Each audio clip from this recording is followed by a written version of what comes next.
쭉 설명이 되죠. 예. 여기까지를 일단 설명드린 상태에서 오늘 드린 자료의 두 번째 거 법망경 요약이라는 경전이 자료가 있어요. 법망경 요약. 예. 이제 지금 우리가 본 바로는 견해라고 하는 것이 문제가 되었잖아요. 도대체 세상에는 어떠한 견해들이 있길래 그 견해들이 이렇게 사실을 바로 보지 못해서 존재를 실상대로 보지 못해서 괴로움을 만들까? 라는 그 부분을 보아야 되는데 여러분 우리 공부의 기준 제1차 결집에서 4가지 니카야가 결집돼 있죠. 4부 니카야. 뭐가 있죠? 첫째 마지막. 처음에는 디가가 들어가야죠. 디가니까야 길게 설해진 경전모음. 그 다음이 마체마니까야 중간모음. 세 번째 상륜다니까야 주제별로 줄여놓은 모음. 그리고 앙구따라니까야 그래서 이제 나머지 경전들을 주제의 숫자대로 늘려가면서 이랬거든요. 이렇게 놓고 보면 물론 이제 사부니까야 앞에 율장이 먼저 결집이 되었지만 요 니까야 병만 놓고 본다면 사부니까야 중에 가장 앞에 있는 가장 빨리 설해진 경전은 뭘까요? 그 중에서도 그게 그 얘기 제가 이제 말씀드리려는 게 디가니까야의 1번 경이면 결집된 경전 중에 최초로 결집된 경이겠죠. 요 지금 법망경이라는 경전이 여기 제가 그걸 빼먹었네. 예, 요 D1이에요 이게. 디가니까야에서 예. 첫 번째로. 디가니까야 첫 번째 경이 바로 법망경이라는 요 경전이거든요. 요 경전이 견해를 말해요. 이 이야기는 설명을 하자면 기니까 쭉 한번 읽어만 나가볼게요. 버리고 없애는 삶의 경 마지막이니까야 8번에서 마하춘다 존자의 질문이 있죠. 세존이시여 여러 가지 견해들이 세상에 일어납니다. 그런 것들은 자아에 대한 이론과 연결되어 있거나 세상에 대한 이론과 연결되어 있습니다. 이제 막 자의하는 비구에게도 이런 견해들이 제거되고 이런 견해들이 놓아집니까? 라고 해서 견해를 주제로 일단 경전이 시작됐죠. 그런데 이 견해에 대한 가르침을 견해에 대해서 어디서 알려줍니까? 라고 하면 바로 법망경 디가니까야 1번경이 설해지고 있어요. 이 경전은요 과거에 대해서 그 견해를 갖고 있는 자들 이래서 18가지로 그러니까 과거를 모색하는 자들 이렇게 나타나죠. 그런가 하면 미래를 모색하는 자가 또 44가지가 있어요. 그래서 18가지 과거를 모색하는 자들 44가지 미래를 모색하는 자들 해가지고 이 경전이 엄청 길어요. 길게 합하면 62개죠. 62개의 견해가 이러이러한 견해가 있고 이러이러하게 생겨난다 라고 62가지로 견해를 총괄해서 부처님이 설명을 해줘요.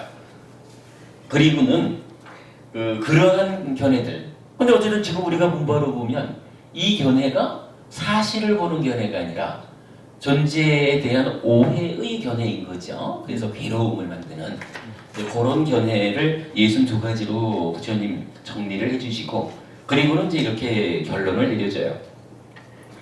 62견은 단지 느낀 것이요 동료된 것일 뿐이다. 62견은 단지 촉을 조건한 것일 뿐이다. 62견은 촉 없이 경험될 수 없다. 62견은 조건 발생이요 괴로움을 생기게 한다.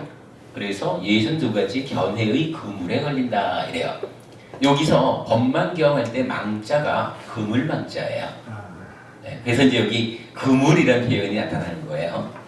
자, 이 부분을 이제 경전이 말하는 대로 쭉 좀 읽어가 보겠습니다. 그러니까 결론에 대한 이야기만입니다.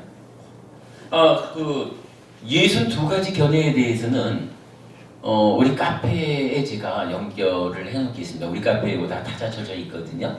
장모분이 저기 팟빵만 주력하지 마시고 네이버 카페 해피법당입니다. 그렇게 자세한 거는 그렇게 보시도록 하시고요. 결론. 비구들이요. 그 사문 바라문들은 이들 62가지 경우로 과거를 모색하고 미래를 모색하고 과거와 미래를 모색하며 과거와 미래에 대한 견해를 가지고 과거와 미래에 대한 여러 가지 교리를 단언한다. 그러니까 나름대로의 견해를 가지고 세상이란 이런 것이요, 나란 존재는 이런 것이요 하고 교리를 설파한다 이거죠. 다른 가르침들이. 비구들이요, 사문 바라문들이 과거를 모색하고 미래를 모색하고 과거와 미래를 모색하며 과거와 미래에 대한 견해를 가지고 과거와 미래에 대한 여러 가지 교리를 단언하는 것은 모두 이 62가지 방법으로 하거나 혹은 이 62가지 중 한 가지 방법으로 한다. 이것 이외에는 없다. 이 세상에는 사실 종교라는 것이 무지무지하게 많잖아요. 뭐 종교라고 안 해도 뭐 철학도 많고 가르침이 무지하게 많죠. 그러나 그 수많은 가르침들, 종교들을 정리를 해보면, 잘 모아가지고 분류를 해보면 요 62가지 안에 들어간다 이거예요. 62가지 안에 어떤 경우를 하나 주제로 중심으로 해가지고 가르침이 설해진다 요 얘기죠. 그러니까 이것 위에는 없다. 비구들이여, 이와 같이 취하고 이와 같이 거머쥔 확정적인 견해들을 가진 자들의 태어날 곳은 어딘지, 다음 생에는 어디로 인도될 것인지 열애는 꿰뚫어 안다. 열애는 이것을 꿰뚫어 알고 이것을 넘어선 것도 꿰뚫어 안다. 이것을 넘어선 것도 꿰뚫어 알지만 가래와 견해와 자만으로 더럽혀지지 않는다. 더럽혀지지 않기 때문에 스스로 완전한 평화를 분명하게 안다. 느낌들의 일어남과 사라짐과 달콤함과 위험함과 벗어남을 있는 그대로 분명하게 안 뒤 열애는 취착 없이 해탈한다. 비구들이여, 참으로 이런 법들이야말로 심오하고 보기도 힘들고 깨닫기도 힘들고 평화롭고 숭고하며 단순한 사유의 영역을 넘어서 있고 미묘하여 오로지 현자들만이 알아볼 수 있으며 이것은 열애가 스스로 최상의 지혜로 알고 실현하여 드러낸 것이다. 사람들이 만약 이러한 법들을 보고 나서 열애를 있는 그대로 칭송한다면 그제야 그들은 참으로 바르게 말한 것이라 할 수 있을 것이다. 그런데 이제 문제는 이런 62가지의 견해가 있거든요. 정리하면 요것뿐인 거예요. 그런데 요게 특별한 거냐 아니라는 거예요. 그 얘기가 이어져요. 비구들이요, 여기서 그 사문 바라문들이 62가지 경우로 과거를 모색하고 미래를 모색하고 과거와 미래를 모색하며 과거와 미래에 대한 견해를 가지고 과거와 미래에 대한 여러 가지 교리를 단언하는 것은 알지 못하고 보지 못하고 가래에 빠져있는 그 사문 바라문 존자들이 단지 느낀 것에 지나지 않으며 요거예요. 62가지 견해라는 게 그들이 느낀 거예요. 근데 요거 느낀다라는 걸 우리가 이제 마음의 메커니즘 얘기할 때 제가 그 촉에서 수가 생긴다라는 것을 느낌이라고 말하기 전에 경험이라고 표현하고 있죠. 그러니까 여기서 이제 그 수니까 느낀 것들이 있지만 요거 저기 경험이라는 의미를 우리가 가지고 봐야 돼요. 그 뒤에 그렇게 나오고 느낀 것에 지나지 않으며 그 느낌이 견해와 가래에 의해 동요된 것일 뿐이다. 예, 이렇게 나타납니다. 자, 다음 넘어가 볼게요. 근데 이렇게 느껴진 것, 경험됐다라고 하는 것은, 경험이라는 것은, 그러니까 수라고 하는 것은 촉을 조건으로 생겨나는 거잖아요. 참사화합 촉. 그렇죠. 촉연수. 자, 그 이야기가 나와요. 비구들이요, 여기서 그 사문 바라문들이 62가지 경우로 과거를 모색하고 미래를 모색하고 과거와 미래를 모색하며 과거와 미래에 대한 견해를 가지고 과거와 미래에 대한 여러 가지 교리를 단언하는 것은 단지 촉을 조건한 것이다. 촉 때문에 그러한 경험을 하는 것이다. 느끼는 것이다. 이어서 비구들이여, 여기서 그 사문 바라문들이 62가지 경우로 과거를 모색하고 미래를 모색하고 과거와 미래를 모색하며 과거와 미래에 대한 견해를 가지고 과거와 미래에 대한 여러 가지 교리를 나눠하는데 촉 없이도 그런 느낌을 경험할 수 있다고 한다면 그것은 불가능하다. 저거 무슨 얘기냐 하면 아까 우리가 저기서 감각작용에서 뭐 만호의 작의 이 얘기를 했지만 세상의 모든 것들이 다 내가 대상으로 주목해가지고 자그하면 그거에 대한 알미 생겨나면서 이렇게 무어가 있네 이렇게 되는 거. 근데 그 과정에 촉이라고 하는 삼사와 촉이라는 게 있고 그것 때문에 경험, 느낌이 일어나는 요런 것에 불과하지. 그거 말고 요렇게 촉에 의해서 생겨나는 요 영역 말고 그 밖에 있는 어떤 거 그건 없어, 불가능해 이렇게 말하는 거예요. 요거 달리 말하면요, 원래 있는 거 어떠한 내가 삶의 과정에 어떻게 감각하고 나의 내면적으로 분별해 아는 요런 거와 관계없이 원래적으로 있는 그런 거 없어 이런 이야기예요. 이게 달리 말하면 이제 무와 이 얘기가 되는 거죠. 없어. 예. 자, 이어서 보면 비구들이요, 여기서 영성론자인 사문바라문들도 일부 영석, 일부 비영석을 설하는 사문바라문들도 유한함과 무한함을 설하는 사문바라문들도 애매모호하게 설하는 사문바라문들도 우연발생론자인 사문바라문들도 사후에 자아가 인식과 함께 존재한다고 설하는 사문바라문들도 사후에 자아가 인식 없이 존재한다고 설하는 사문바라문들도 사후에 자아가 인식을 가지는 것도 아니고 가지지 않는 것도 아닌 것으로 존재한다고 설하는 사문바라문들도 단멸론자인 사문바라문들도 지금 여기에서 열반을 실현한다고 주장하는 사문바라문들도 과거를 모색하는 사문바라문들도 미래를 모색하는 사문바라문들도 62가지 경우로 과거를 모색하고 미래를 모색하고 과거와 미래를 모색하며 과거와 미래에 대한 견해를 가지고 과거와 미래에 대한 여러 가지 교리를 단언하는 사문바라문들도 그들 모두는 6가지 감각 장소들, 요거 이제 6네이처 요 얘기죠. 를 통해 각가지 대상과 맞닿아 계속해서 일어나는 촉으로 인해 촉요 얘기가 나왔죠. 촉으로 인해 사견과 느낌을 경험한다. 그런 느낌이 그들에게 가래를 생기게 하고 가래는 취착을 생기게 하고 취착은 존재를 생기게 하고 존재는 태어남을 생기게 하고 태어남은 늙음 죽음과 근심 탄식 육체적 고통 정신적 고통 절망을 생기게 한다. 비구들이여, 비구는 6가지 촉이 일어나는 감각 장소들의 일어남과 사라짐과 달콤함과 위험함과 벗어남을 있는 그대로 꿰뚫어 안다. 이것이 이들 모든 견해들을 넘어서는 것이라고 꿰뚫어 안다. 이랬어요. 요 이야기는 뭐냐 하면요, 뭐 그냥 여러 가지로 이러이러한 그 견해를 가지는 사문바라문 이야기를 하고 그들에 대해서 나타난 게 뭐냐 하면은 처음에 6네이처가 나타났죠. 예. 그리고 거기에 뭐 맞다 이러면서 촉이 나타나고 수가 나타나고 다음에 애, 취, 유, 생, 노사 이 과정이 쭉 설명되죠. 그러니까 요거 6네이처 요 부분이 12연기의 6입이거든요. 그러니까 6입 앞에는 식과 명색이라고 하는 오치원인 내가 있는 거예요. 오치원인 내가 육입, 촉수, 생, 육입, 촉수, 애치, 유, 생, 노사 이래가지고 괴로움이 발생하는 그 12연기의 과정을 구천이 설명을 해주는 거죠. 이게 그러니까 그러하게 다양하게 견해를 갖는다 하지만 그 견해들이 12연기적으로 해서 괴로움을 만드는 이렇게 설명을 하고 뒤에 가서는 이렇게 말하는 거죠. 비구는, 그러니까 여기서 비구는 이제 부처님의 제자들 요 얘기가 되겠죠. 비구들은 이제 바르게 한다는 거예요. 어떻게 해요? 촉이 일어나는 감각 장소들. 근데 요거는 조금 애매해요. 이게 촉 자체를 촉입처라고 해가지고 촉처. 예, 요건 그냥 그 촉 자체를 말하는 것으로 봐야 될 것 같은데 좀 더 보기로 하고요. 어쨌든 요 촉이라고 하는 것, 지금 이경전은 촉을 중심으로 말하죠. 촉이라는 것에 대해서 촉의 일어남, 사라짐, 달콤함, 위험함, 벗어남이라는 요 5가지를 있는 그대로 꿰뚫어 한다라고 말해요.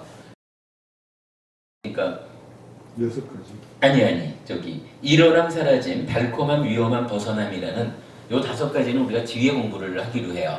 요거는 저기 교리적으로 굉장히 중요하게 설명되는 건데 결국은 요거 보는 게 뭐 윗바사나 이렇게 말해도 되는 그런 부분이에요. 그러니까 약간 이 촉이라고 하는 것에 대한 그러니까 촉의 실상을 보는 이런 식으로 우리가 이해를 하자고요. 그걸 5가지로 표현한 거예요.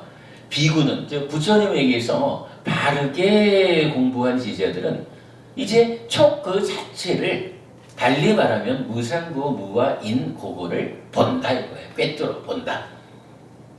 이것이 그들 모든 견해를 넘어서는 것이라고 꿰뚫어한다. 즉 여기서 좀 전에 설명드린 이 내용하고 같죠? 그죠? 그러니까 이 촉에 대해서 일어남 사라짐 달콤함 위험한 벗어남을 꿰뚫어 한다라는 거 달리 말하면 무상고 무아를 보는 것과 같다 이렇게 제가 말씀을 드렸는데 결국 이 얘기를 하는 것과 같은 거죠. 존재에 대해서 오해하지 마라. 실상을 보아라. 이렇게 이제 설명될 수 있는 거예요. 자, 그다음 비구들이요 과거를 모색하고 미래를 모색하고 과거와 미래를 모색하며 과거와 미래에 대한 견해를 가지고 과거와 미래에 대한 여러 가지 교리를 단언하는 사문 바라문들은 모두 이 62가지의 그물에 걸린 것이다. 그들은 위로 오르고자 하나 그물에 걸린 채 오르게 된다. 그들은 참으로 그물에 완전히 갇혀서 오를 뿐이다. 비구들이여 예를 들어 숙련된 어부나 어부의 도제가 아주 미세한 구멍을 가진 그물로 작은 호수의 물에 펼친다고 하자 그에게 이런 생각이 들 것이다. 이 호수에 있는 그물 구멍보다 큰 생명체들은 모두 이 그물에 걸렸다. 그들은 표면 위로 오르고자 하나 여기에 걸린 채 오르게 된다. 참으로 그물에 완전히 갇혀서 오를 뿐이다 라고 비구들이여 그와 같이 과거를 모색하고 미래를 모색하고 과거와 미래를 모색하며 과거와 미래에 대한 견해를 가지고 과거와 미래에 대한 여러 가지 교리를 단언하는 사문 바라문들은 모두 이 62가지의 그물에 걸린 것이다. 그들은 위로 오르고자 하나 그물에 걸린 채 오르게 된다. 그들은 참으로 그물에 완전히 갇혀서 오를 뿐이다. 저는 이 부분을 이렇게 봤어요.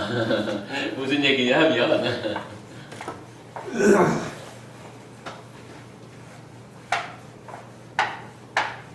부처님 손아귀 안 나요.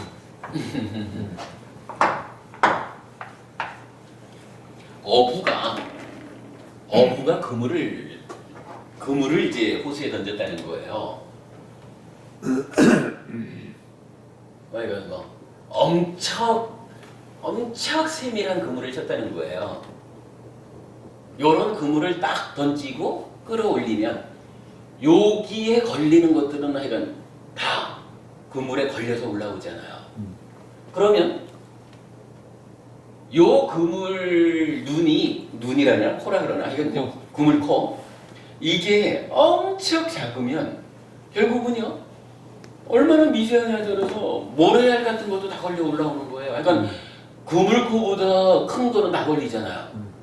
요게 아주 미세한 지난번에 한번 부모님 나노라는 말씀을 저한테 하셨었는데 이게 이 분자 원자 이렇게 따져가다 보면 나노가 10의 마이너스 8승이 되나 12승이 되나 뭐 그럴 거예요. 8승, 1억 8승인가요? 하여간 그런 식으로 엄청 미세해지면 표현하자면 알갱이 진 거는 다 걸려올 거예요.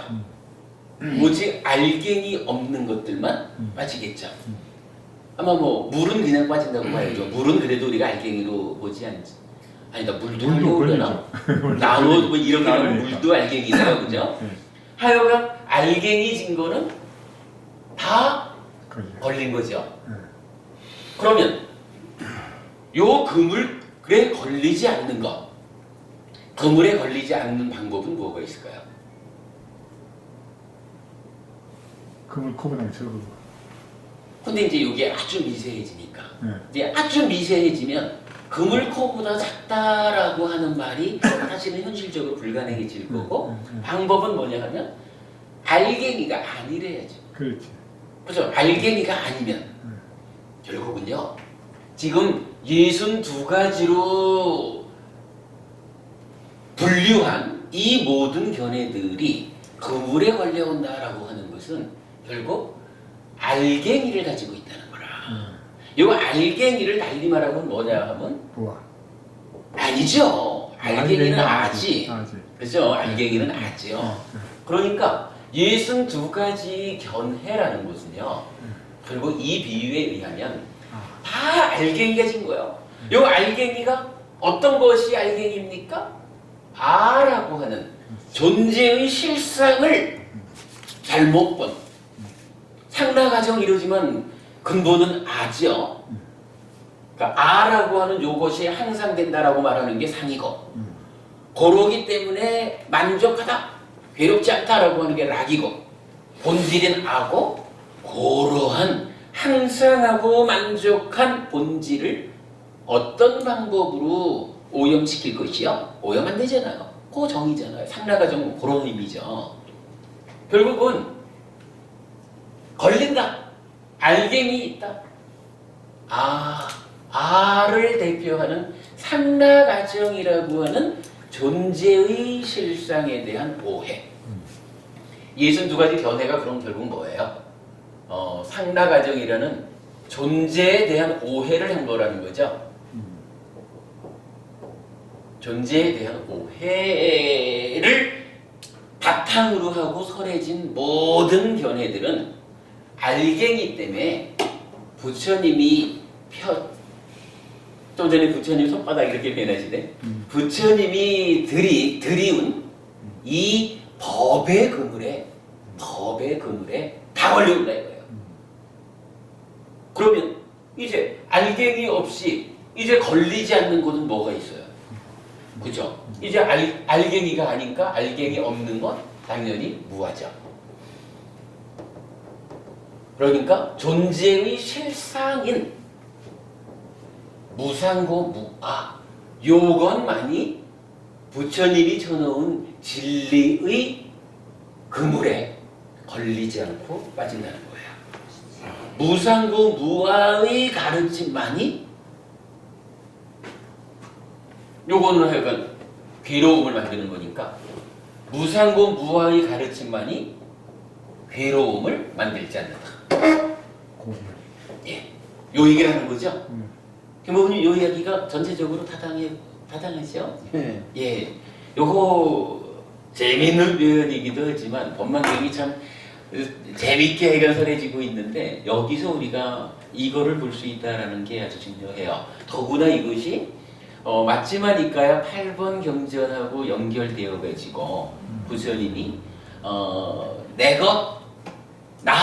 나의 자아 이렇게 보지 않아야 돼. 고개 발음받냐요? 이러면서 오직 그것에 의해서 달리 말하면 무상고 무아에 의해서만이 이러한 견해들로부터 그러니까 견해를 제거하고 노연할 수 있다. 이렇게 말하시는 그 의미가 이렇게 그러니까 법망경이 설하는 바하고 함께 연결이 되니까 명확해지죠.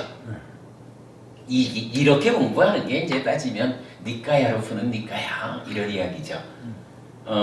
자, 법망경의 마무리를 보겠습니다. 거기에 참 하나 더 있네. 비구들이여, 열애의 몸은 존재에 묶어두는 사슬을 끊어버린 채 머물러 있다.